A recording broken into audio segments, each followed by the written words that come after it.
பனை மரத்தோட கல்பானம் ஊட்டச்சத்து மிகுந்தது, இதை ஏன் தடை பண்ணிருக்காங்க அப்படிங்கிற மாதிரி பல பேர் கேட்கறாங்க. இதற்கு உண்டான தனியான ஒரு விழாவை கொண்டாடி இருக்கிறாங்க. அதோட வீடியோக்களை தான் நீங்க இப்ப பாத்துட்டு இருக்கீங்க. இங்க கொடுங்க, அப்படியே நான் பிடிச்சிக்கிறேன். நான் சாப்பிட மாட்டேனே, கொடுங்கண்ணே. 6ஆம் திணை படைக்கலோட வந்து 4வது ஆண்டு நடந்தது.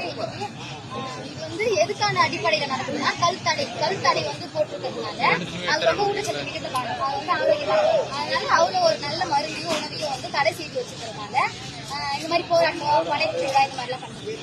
பனை மரத்தில் வந்து நிறைய பயன்கள் இருக்கும். அது வந்து கல்வி இருக்கலாம், பதையில வந்து கருப்பட்டி, சர்க்கரை, கற்கண்டு, அதாவது நுங்கு, கிழங்கு, அந்த மாதிரி பனையிலிருந்து வர எல்லாத்தையும் வந்து நம்ம பயன்பாட்டு பொருளாக்கலாம்.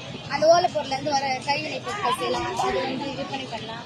அந்த மாதிரி நிறைய பொருள்லாம் வந்து பனை மரத்தில் செய்யலாம்.